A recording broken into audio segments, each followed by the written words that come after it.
Sugod Bahay segment ng Eat Bulaga may panibagong record at bakit nga ba iniuugnay si Pepsi Paloma sa Tito Vic and Joey?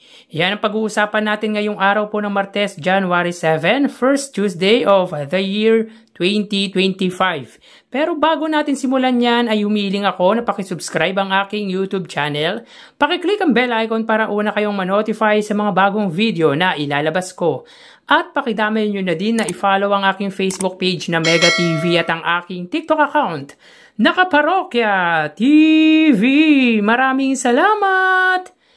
So mga kaparokya, umpisahan natin sa panibagong record na ginawa ng Sugod Bahay segment ng Eat Bulaga. So kahapon nga ay umabot po ng 100,008 views ang nasabing segment ng Eat Bulaga na Sugod Bahay mga kapatid. Bagay na kauna-unahan na umabot ng mahigit 100,000 views at kanina nga po ay muli na naman nitong nasurpassed ang pinakamataas na views nito kahapon kung saan umabot po sila ng 112,000 views. Bagay na pinantayan po nito ang pinakamataas na views na nakuha ng Eat Bulaga nitong nagdaang taong 2024 kung saan nakakuha po ng 112,000 ang Eat Bulaga noong December 14, 2024. Grand Finals po yun ng Season 2 ng Gimme 5. So di kaila mga kaparokya na malaki din talaga po ang naitulong sa pagtaas ng views ng Eat Bulaga, particular ang kanilang main YouTube channel about sa issue ng Tito Vic and Joey at ni Daryl Yap. Patungkol nga po sa niluluto po nitong pelikula The R of Pepsi Paloma. So dahilan kung bakit patuloy na rumaragasa ang views nito online even sa ordinary day at sa segment pa na Sugod Bahay mga kapatid. So again, another breaking record po ito sa segment ng Eat Bulaga na Sugod Bahay mga kapatid. Kaya congrats sa Eat Bulaga. Speaking of Pepsi Paloma, bakit nga ba patuloy na naiuugnay sa Tito Vic and Joey ang pangalan nito? So yun nga po mga parokya, ayon po sa post na ito ng Showbiz Chika Dora, Pepsi Paloma patuloy na naiuugnay kina Tito Vic and Joey. Bakit kaya? Una mga kaparokya, dahil sa usaping politika. Alam naman po natin mga kaparokya na ang mga Soto ay angkan ng politician. Tito Soto is a former Senate President na tumatakbo ngayong senador, kung saan nasa pangalawa or pangatlong slot po siya ng survey. Of course, nandiyan po ang anak po ni Tito Soto na si Gian Soto na tumatakbong Vice Mayor ng Quezon City. Si Vico Soto na pamangkin ni Tito Soto na anak ni Bossing Vic Soto na tumatakbong mayor naman po ng Pasig, at si MTRCB chairwoman na si Lala Soto. Pangalawa mga kaparokya para po sa akin ay dahil po namatay po si Miss Pepsi Paloma. Dahil kung buhay yan, malamang tapos na po ang issue yan.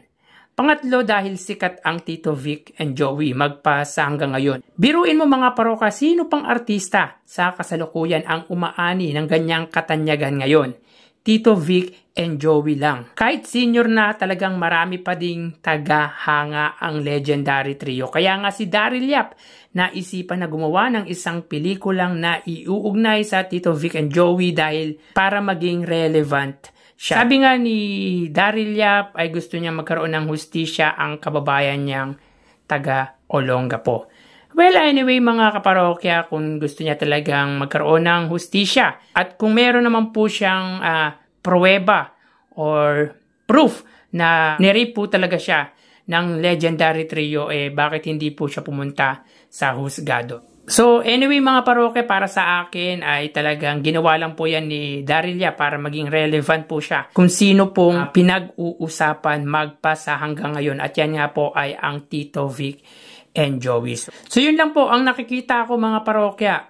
I don't think na hindi po alam ni Daryl Yap na hindi papasa sa MTRCB ang pelikula nito about sa The R of a Pepsi Paloma. Alam niya yan mga kaparokya, hindi lang talaga director si Daryl Yap kundi isang content creator din. Kaya kailangan niyang maging relevant para mas makilala. Para sa akin yun ang dahilan kung bakit naiugnay si Pepsi sa legendary trio. Kayo mga parokya, anong sa palagay ninyo? Paki-comment naman po. So tara ating alamin ang online viewership ng dalawang bigating noontime show. Para sa Eat Bulaga under TVJ Facebook page na may 2.8 million followers at sa It's Showtime na may 18 million followers. So as of 1:37 PM ang It's Showtime po ay may kasalukuyang segment na And the Breadwinner Is. Samantalang ang Eat Bulaga naman po ay may segment na Gimme 5. So dito makita po natin mga kaparokya na ang It's Showtime po ay may 4,500 live viewers, samantalang ang Eat Bulaga naman po ay may 4,800 live viewers. So again, as of 1:37 PM ang It's Showtime ay may 4,600 live viewers, samantalang ang Eat Bulaga naman po ay may 4,800 live viewers. So hindi na po natin i-convert ng ang views ng Eat Bulaga sa 5,000 dahil dikit naman po sila ng It's Showtime. So punta naman po tayo sa TV Network YouTube channel. So para po sa It's Showtime, under po yan sa GMA Network YouTube channel na may 37.4 million subscribers, at sa Eat Bulaga naman po under yan sa may TV5 Philippines na may 2.2 million subscribers. So as of 1:38 PM ang It's Showtime po, sila ay may 17,000 viewers. Ang Eat Bulaga under TV5 ay may 23,000 live viewers. So again, as of 1:38 PM ang It's Showtime under GMA Network, sila po ay may 17,000 live viewers. At ang Eat Bulaga naman po under TV5 ay may 23,000 live viewers. Punta naman po tayo sa main YouTube channel ng dalawang noontime show. Para po sa It's Showtime, under po yan sa ABS-CBN It's Showtime na may 2.48 million subscribers, at sa Eat Bulaga naman po under Eat Bulaga TVJ YouTube channel na may 1.21 million subscribers. So as of 1:39 PM ang It's Showtime, sila po ay may 68,000 viewers. Ang Eat Bulaga naman po mga kaparokya, sila po ay may 113,000 live viewers. So again, as of 1:39 PM ang It's Showtime, sila po ay may 68,000 live viewers, at ang Eat Bulaga naman po ay may 113,000 live viewers. So, ang segment po ng It's Showtime ay ang continuation ng And the Breadwinner Is, at ang Eat Bulaga naman po ay Gimme 5. So, bali ang total na nakuha ng dalawang noontime show ay mga kaparokya, bago natin ibigay ang total live viewers na nakuha ng dalawang noontime show, ay umiling ako sa inyo na pakisubscribe po ang aking YouTube channel.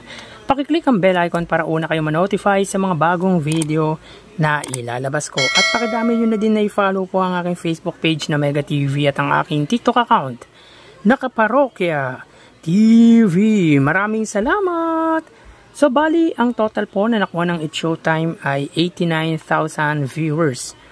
4,000 sa Facebook Live, 17,000 sa TV Network YouTube channel, at 68,000 naman po sa main YouTube channel. Ang Eat Bulaga naman po ay nakakuha ng total na 140,000 live viewers.